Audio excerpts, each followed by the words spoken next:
नमस्कार दोस्तों, मैं लालजी कुमार जेनेक्स एजुकेशन पे आपका स्वागत करता हूं। और आज जो है हम लोग यहाँ उपस्थित हुए हैं अर्थशास्त्र को लेकर, क्योंकि अभी जो हम लोगों ने रिसर्च किया है या जो मेरा मानना रहा है कि यूट्यूब पे अगर किसी चीज की कमी है तो वो इकोनॉमिक्स का जो एक पूरा सिलेबस है उसके संदर्भ में मटेरियल की कमी है।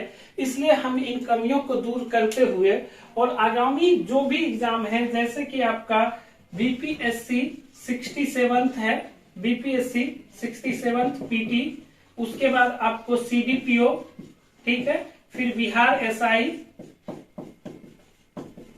एसआई, यूपी पीसीएस, ठीक है, पीसीएस, यूपी पीएससी, उसके बाद जो है लेखपाल यूपी में ही। इस तरह से कई एग्जाम हैं, उनको ध्यान में रखकर और आने वाले अपकमिंग एग्जाम एवं इन चीजों को ध्यान में रखते हुए हमने डिसाइड किया है कि हम इसका इकोनॉमिक्स का एक सिलेबस के अनुसार और जो इसका पूरा ये विस्तार है या किस तरह की चीजें एग्जाम में पूछी जाती है उस पे हम लोग गौर करेंगे। इसके लिए सबसे पहले हमको जानना होगा अर्थशास्त्र होता क्या है। एक अर्थशास्त्री हुए एडम स्मिथ, उन्होंने अपनी बुक लिखी वेल्थ ऑफ नेशन, और उस वेल्थ ऑफ नेशन में जो है उनका कहना था कि अर्थशास्त्र जो है धन का विज्ञान है। ठीक है, अर्थशास्त्र धन का विज्ञान है और ये धन का विज्ञान जो है इसी के लिए हम इस प्रक्रिया को पढ़ते हैं इसके अंतर्गत। तो सबसे पहले किसी भी देश में या किसी भी राज्य में जो होता है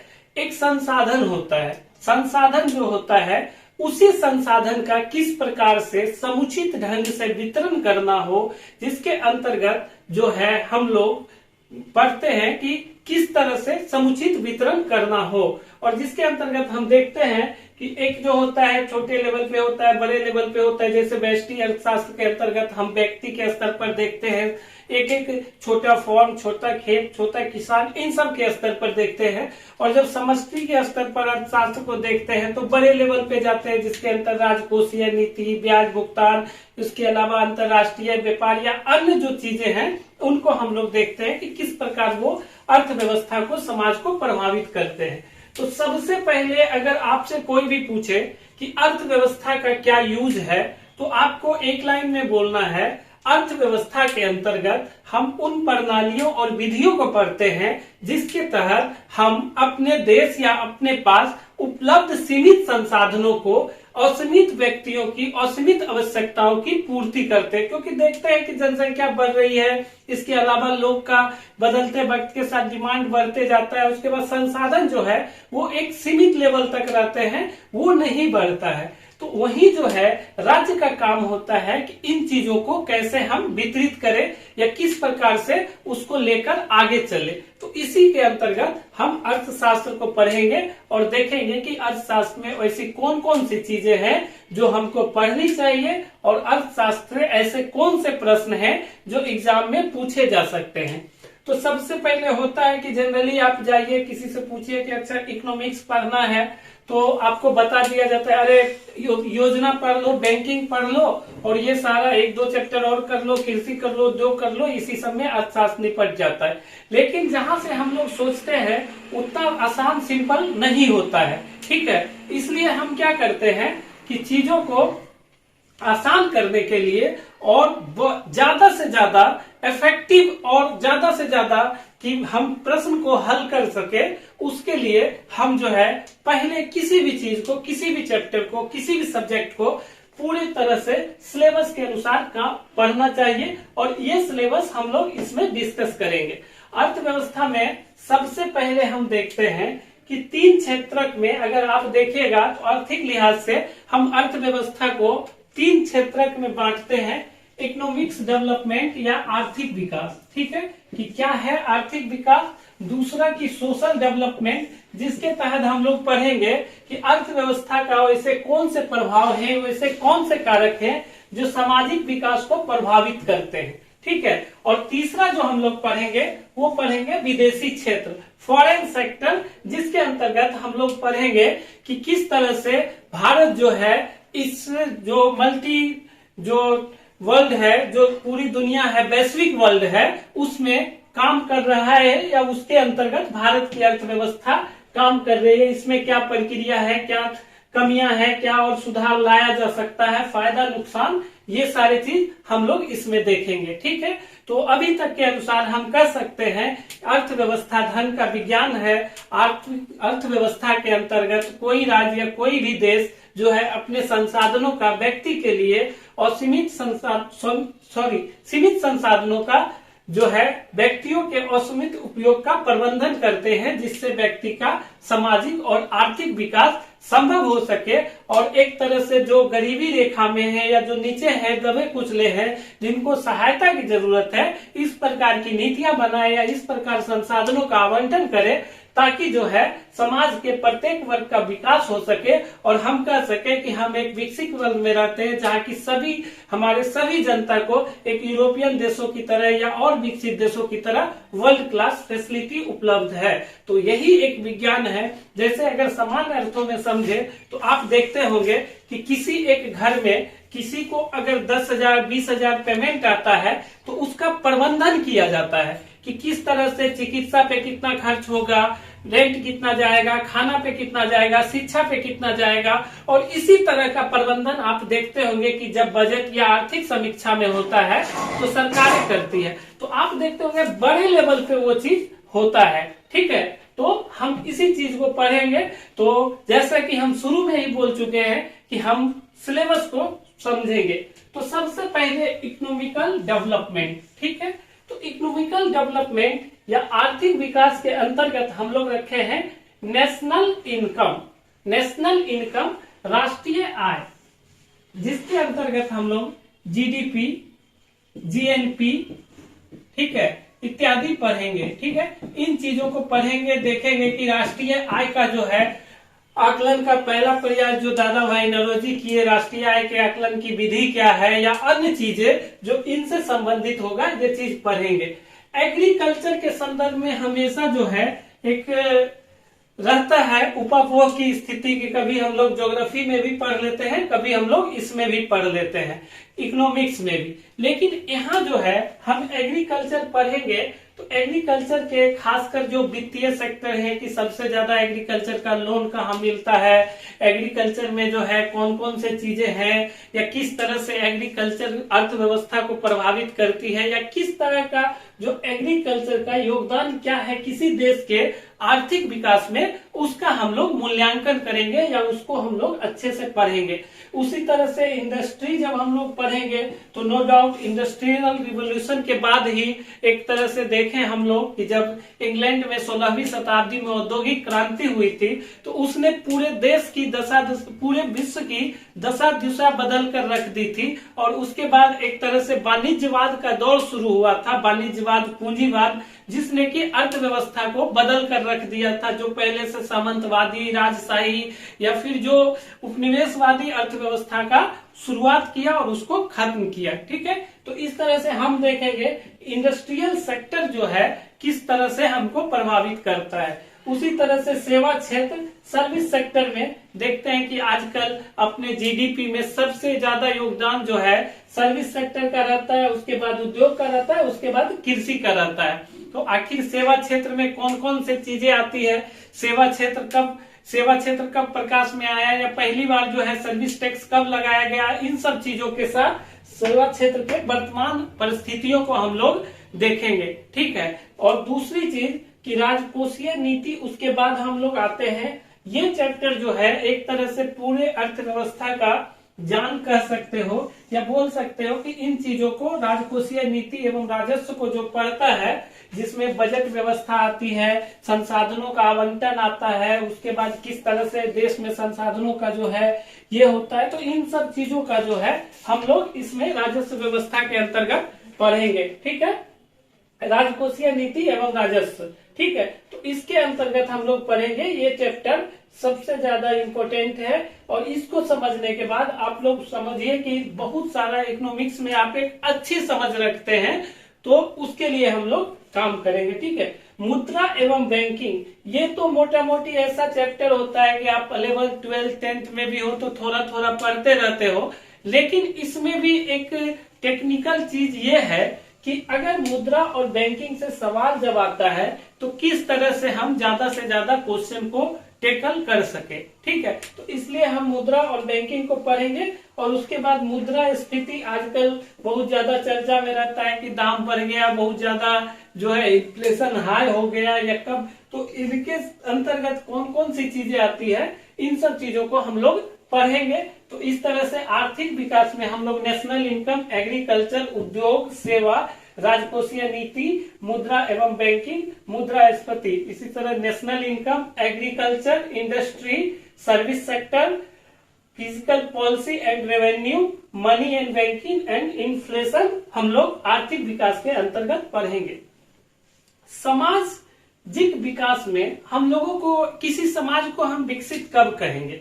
जब उसका स्वास्थ्य स्तर अच्छा हो, रहने का स्तर अच्छा हो, खाने पीने का स्तर अच्छा हो, या फिर उसके बाद शिक्षा अच्छा हो। तो इन सब चीजों के पैमानों पर जब कोई भी समाज बड़ा होता है, विकसित होता है, तो उसी को हम लोग कहते हैं कि एक डेवलप समाज है, और इसीलिए हम इसको डेवलप समाज के अंतर्गत रख सकते हैं। तो सोशल डेवलपमेंट के अंतर्गत एचडीआई जो है, तो हम लोग जानते हैं कि एचडीआई के अंतर्गत सारी चीजों को देखते हैं कि किस तरह शिक्षा, रहने का स्तर, आवास, इन सब चीजों पे इसका आकलन किया जाता है। तो यहाँ हम एक चीज करेंगे कि एचडीआई के साथ साथ अन्य संकेतकों को भी पढ़ने का प्रयास करेंगे जो इम्पोर्टेंट है। यहाँ एक चीज है कि अक्सर देखा जाता है कि संकेतक के बारे में पूछा जाता है कि कौन सा संकेतक कौन सी संस्था जारी करती है। तो उस संदर्भ में जब हम अंतर्राष्ट्रीय संगठन पढ़ेंगे तो वहां हम लोग डीपली देख लेंगे कि किसी भी संगठन की स्थापना कब हुई, उसका विचार क्या है, उसका उद्देश्य क्या है, और उसी तरह से हम देखेंगे कि विश्व में ऐसे कौन सी रिपोर्ट का प्रकाशन संबंधित संस्था करती है जो हमारा पूछा जाता है। ठीक है, गरीबी, ठीक है, गरीबी और पॉवर्टी। आपको पता होगा कि गरीबी जो है एक फेवरेट सब्जेक्ट है, खासकर पॉलिटिशियन के लिए, गरीबी और बेरोजगारी। ठीक है, ये ऐसा सब्जेक्ट है जो कि किसी सरकार को हिला सकता है, किसी सरकार को बना सकता है। जैसे अगर अभी वर्तमान सरकार में अगर देखिए, पूछिएगा कि क्या है, तो अनएम्प्लॉयमेंट के बारे में बोला जाता है। ये लगभग सभी सरकारों की समस्या है। और गरीबी जो है, गरीबी को उठाने के लिए ये आप एज्यूम कीजिए कि इंदिरा गांधी जो थी हमारी प्रधानमंत्री, फर्स्ट महिला प्रधानमंत्री, उन्होंने नारा दिया था कि गरीबी हटाओ, और आज तक गरीबी हटाने के नारे पे ही चुनाव जीता जा रहा है कि हम गरीबी हटा देंगे, गरीबी हटा देंगे। लेकिन ऑल्दो पिछले कुछ सर्वेक्षणों में पता चल रहा है कि भारत की गरीबी निश्चित रूप से समय के साथ घटी है। ये सही है कि हमारे पास आज बृहद जनसंख्या के पास रोटी, कपड़ा और आवास एक स्तर तक है, लेकिन अभी भी बहुत सारा जनसंख्या जो है गरीबी और बेरोजगारी से जूझ रहा है। तो हम इस स्तर पर दोनों बात करेंगे। तो अगर सोचिए किसी भी समाज में गरीबी और बेरोजगारी खत्म हो जाएगा तो स्वाभाविक रूप से उस समाज का डेवलपमेंट काफी ज्यादा हो जाएगा, क्योंकि उससे क्या होगा ना कि उसकी क्रय शक्ति बढ़ेगी, वो चीजों को खरीदेगा, मार्केट में आएगा, और उनका जो है शिक्षा, स्वास्थ्य, इन सब चीजों पे खर्च बढ़ते जाएगा। तो धीरे धीरे जो है ये चीजें काफी ज्यादा सामाजिक विकास को ऊपर ले जाएगी। और उसके बाद जो है एक मोस्ट जो है फेवरेबल चैप्टर होता है, इसको एक तरह से कभी कभी मिसलेनियस में भी पढ़ा जाता है, और कभी कभी जो है इसको मतलब कि इसको तो सामाजिक विकास के अंतर्गत ज्योग्राफी में भी, इको में भी पढ़ा जाता है, ज्योग्राफी में भी पढ़ा जाता है, मिसलेनियस के अंतर्गत भी पढ़ा जाता है।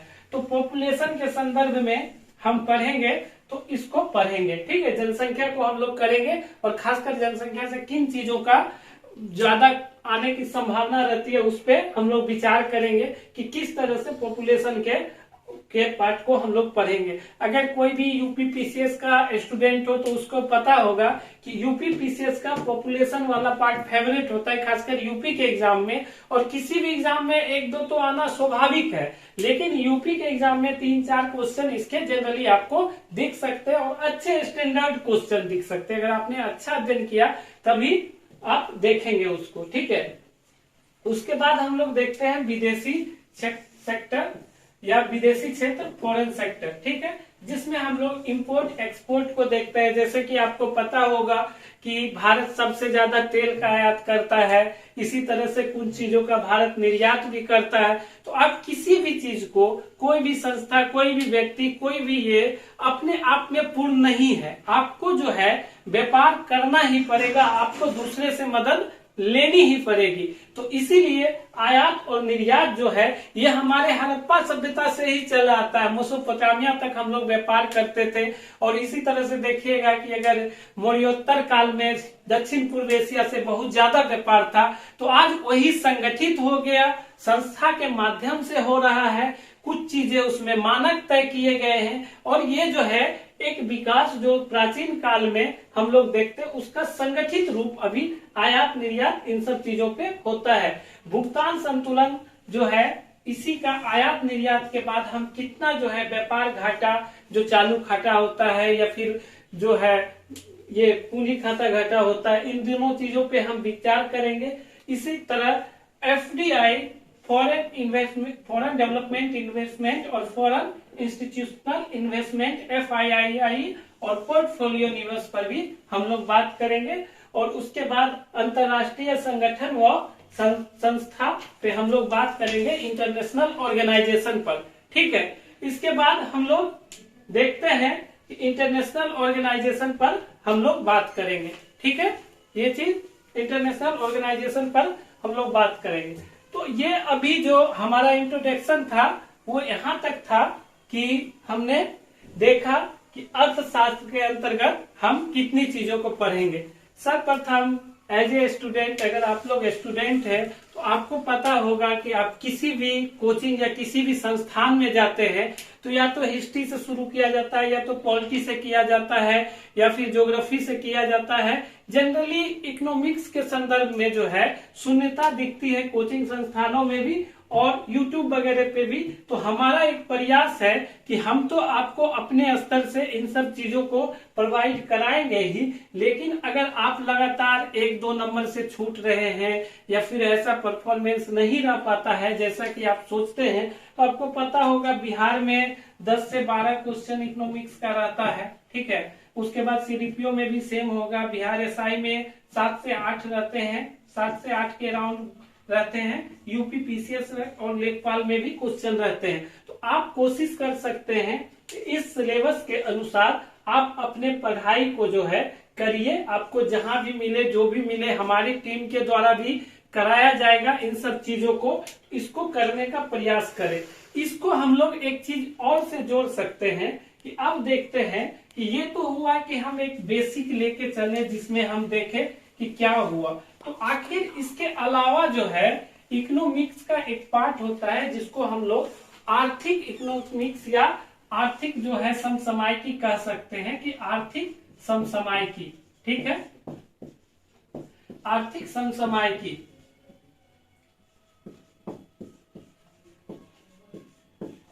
ठीक है, आर्थिक समसामयिकी। तो इनके अंतर्गत हम किन चीजों का अध्ययन करें? तो सर्वप्रथम जो है आपको पता होगा कि किसी भी राज्य सरकार एवं भारत सरकार द्वारा बजट का प्रावधान किया जाता है और बजट जो है 1 फरवरी को पेश किया जाता है। बजट से पूर्व 1 दिन पूर्व आर्थिक सर्वेक्षण पेश किया जाता है। आर्थिक सर्वेक्षण, ठीक है, इकोनॉमिक सर्वे जो है पेश किया जाता है।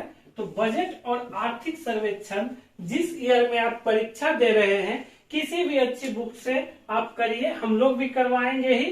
तो बजट और आर्थिक सर्वेक्षण के बारे में जानना जरूरी है और खासकर बीपीएससी एग्जाम के लिए आप यही बिहार सरकार का बजट और आर्थिक सर्वेक्षण जरूर देख के जाए, क्योंकि 62वीं 63वीं के बाद से एक ये आ गया है कि बीपीएससी जो है स्टैंडर्ड क्वेश्चन खासकर बिहार से बजट और आर्थिक सर्वेक्षण से भी आप पूछने लगा है। तो अगर आप एग्जाम में अच्छा स्कोर करना चाहते हैं तो इन दोनों चीजों पे ध्यान देना ही पड़ेगा। उसी तरह से अगर आपको यूपी का एग्जाम देना है तो एक सरसरी निगाह से बजट और आर्थिक सर्वेक्षण पर देखेंगे। उसी तरह से जेपीएससी वगैरह का भी, झारखंड का भी देख सकते हैं आप लोग, कि मतलब जिसका एग्जाम दे रहे हैं आप एक बार देखिए। इसके अलावा जो है संस्था और नीति आयोग के रिपोर्ट जो है, संस्था जो भी है और नीति आयोग का रिपोर्ट जो है आप लोग उसको देखिए, जो वैश्विक संस्था और नीति आयोग का रिपोर्ट, ठीक है, रिपोर्ट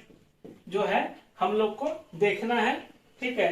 तो इन सब चीजों को देखिएगा। उसके बाद जो है वैश्विक संस्था के साथ साथ नीति आयोग की एटलीस्ट रिपोर्ट जो है आजकल धीरे धीरे देखा जा रहा है कि शिक्षा मंत्रालय हो या और भी HRD मिनिस्ट्री हो, तो ये सब भी अब जो है शिक्षा मंत्रालय का नाम HRD अभी किया हुआ, तो ये सारे जो है ये किया जा रहा है, ठीक है। इसको इनके द्वारा भी रिपोर्ट जारी किया जा रहा है, तो आप इनको भी पढ़ने का प्रयास करिए। इसके अलावा जो सामाजिक विकास में एक जो चीज उसी में सब टाइटल था, लेकिन उसको जो हम लोग एक चीज कर रहे थे वो 5 ईयर प्लानिंग जो है हम लोग इसमें पढ़ेंगे, जो एक छूट गया था वो, ठीक है। इसको हम लोग राष्ट्रीय आय में भी पढ़ सकते हैं, सामाजिक विकास में भी पढ़ सकते हैं।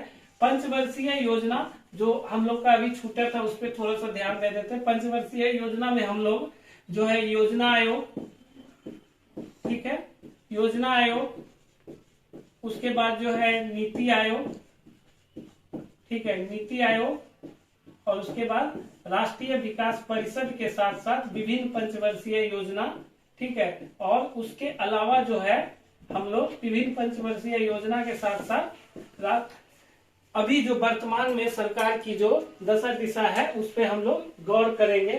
तो इतना जो है हम लोग इसके अंतर्गत, और उसके अलावा समय समय पर आर्थिक समसामयिकी के संदर्भ में जो भी होगा हम अपने चैनल के माध्यम से आप लोग को बताते रहेंगे और करवाते रहेंगे।